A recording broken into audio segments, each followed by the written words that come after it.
Baiklah, pada materi kali ini kita akan membahas tentang Revolusi Indonesia. Revolusi Indonesia bertujuan untuk mempertahankan kemerdekaan dari pemerintahan kolonial yaitu Belanda. Revolusi ini berakar dari ide serta konsep-konsep yang lahir pada zaman pergerakan nasional.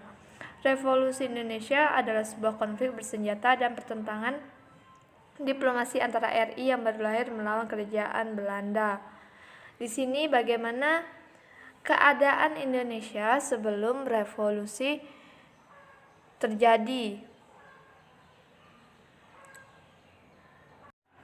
Di sini pertama, Belanda menyerah tanpa syarat kepada Jepang melalui perjanjian Kalijati pada tanggal 8 Maret 1942. Di sini masa pendudukan Jepang dimulai pada tahun 1942 dan berakhir pada 17 Agustus 1945. Lalu kedua, adanya perlawanan terhadap penjajahan Jepang banyak dilakukan di beberapa daerah di Indonesia. Barulah yang ketiga, yaitu adanya pemerintahan Jepang di Indonesia berakhir setelah Jepang kalah dari tentara sekutu di Perang Dunia Kedua. Dua kota di Jepang yaitu Hiroshima dan Nagasaki dijatuhkan bom oleh tentara sekutu. Adapun sebab-sebab terjadinya revolusi Indonesia, yang pertama yaitu adanya sebab umum.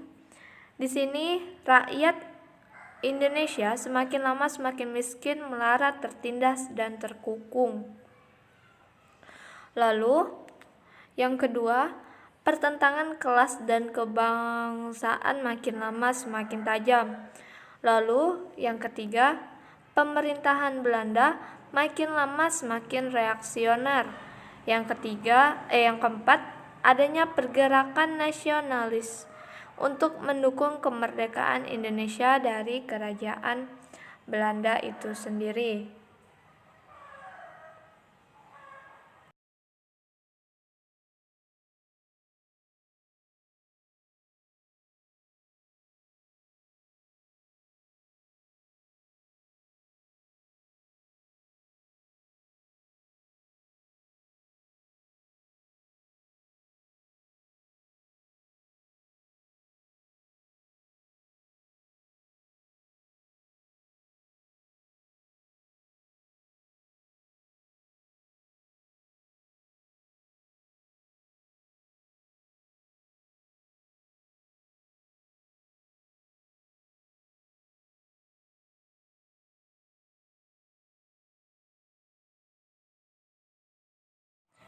Lalu adanya sebab khusus, di mana sebab khusus ini negara Indonesia mengalami krisis sosial dan politik dengan intensitas yang tinggi, disebabkan karena ada perasaan yang tidak aman dan penuh kegelisahan yang menyangkut soal kelangsungan hidup, yaitu pada saat tentara Jepang ditarik mundur kekalahannya dari tentara sekutu.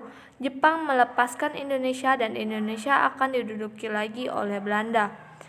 Lalu yang kedua, kekayaan dan kekuasaan sudah tertumpuk ke dalam genggaman beberapa orang kapitalis. Jalannya revolusi Indonesia yaitu yang pertama, pada akhir bulan Agustus 1945 pemerintah Republika telah berdiri di Jakarta. Kabinet presidensial dibentuk dengan Soekarno sendiri sebagai ketuanya. Lalu yang kedua, adanya kekhawatiran akan Belanda yang berusaha merebut kembali kekuasaan di Indonesia. Pemerintah yang baru dibentuk tersebut dengan cepat menyelesaikan persoalan administrasi. Lalu yang ketiga, adanya pembubaran Gyugun dan Heiho oleh pemerintahan Jepang. Di sini struktur komando dan keanggotaan Peta dan Heiho pun akhirnya menghilang.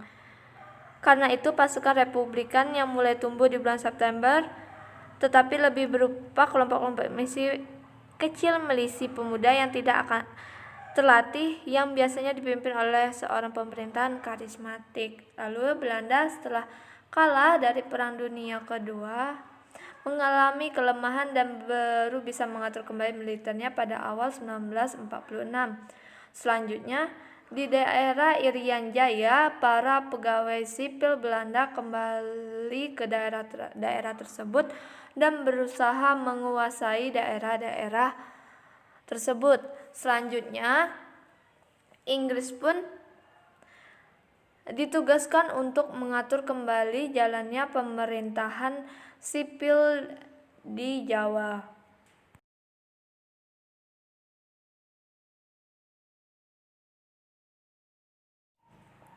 Peristiwa yang terjadi saat Revolusi Indonesia yaitu revolusi fisik. Yang pertama adanya pertempuran Surabaya, di mana pada tanggal 25 Oktober 1945 tentara sekutu mendarat di Tanjung Perak, Surabaya di bawah pimpinan Brigadir Jenderal Malabi. Yang kedua adanya pertempuran 5 hari di Semarang pada tanggal 15 Oktober 1945, yaitu pertempuran antara Jepang dengan TKR dan para pemuda. Lalu yang ketiga adanya pertempuran Ambarawa. Di sini kedatangan tentara Inggris 20 Oktober 1945 dengan tujuan membebaskan tentara sekutu. Sekutu dan Nisha bergerak ke Magelang untuk membebaskan tawanan Belanda secara sepihak. Lalu adanya pertempuran Medan Area. Di sini pada 9 Oktober 1945, sekutu yang diboncengi Belanda dan Nisha di bawah pimpinan Brigjen T.E.D. Kelly mendarat di Medan. 13 Oktober 1945, pemuda yang tergabung dengan TKR bentrok dengan Belanda yang berusaha menduduki kota Medan. Lalu adanya peristiwa Bandung Lautan Api. Di sini Oktober 1945, sekutu tiba di Bandung dan meminta lucutan senjata Jepang. 21 November 1945, sekutu mengultimatum Bandung untuk dikosongkan dan diulang lagi pada 23 Maret 1946. Lalu yang terakhir adanya pemberontakan Darul Islam. Pada masa diplomasi adanya perjanjian Lingkar-Jati. Di sini bulan Agustus pemerintahan Belanda melakukan usaha lain untuk memecahkan halangan dengan menunjukkan 3 orang komisi jenderal datang ke Jawa dan membantu Van Mook dalam perundingan baru dengan wakil-wakil Republik itu. Yang kedua, adanya perundingan Renville, di mana perundingan Renville ini berlangsung dari tanggal 8 Desember 1947 sampai dengan 17 Januari 1948. Perundingan Renville ini sangat merugikan pihak Indonesia, tetapi atas desakan KTN, Indonesia harus menyetujuinya. Lalu yang ketiga, adanya perundingan Roem-Royen. Setelah adanya resolusi Dewan Keamanan PBB pada tanggal 23 Mei 1949, PBB memerintahkan UNCI agar membantu pelaksanaan resolusi tersebut. UNCI kemudian menemui para pemimpin RI dan Belanda yang akhirnya mereka berhasil dibawa ke meja perundingan.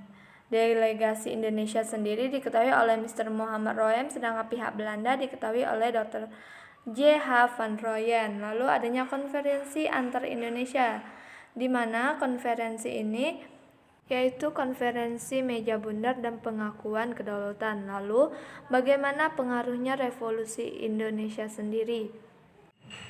Yang pertama adanya gerakan Revolusi Nasional Indonesia. Ini memberikan efek langsung pada kondisi ekonomi, sosial, dan budaya Indonesia itu sendiri. Di antaranya kekurangan bahan makan dan bahan bakar. Ada 2 efek dalam ekonomi yang ditimbulkan oleh Gerakan Nasional Indonesia yang berdampak langsung dengan ekonomi Kerajaan Belanda dan Indonesia. Lalu yang kedua, persatuan dari setiap daerah di Indonesia menjadi kuat. Lalu yang ketiga, adanya revolusi Indonesia mengilhami bangsa lain untuk bebas dari penjajahan. Lalu yang terakhir, adanya hubungan Indonesia dengan bangsa lain menjadi sangat kuat.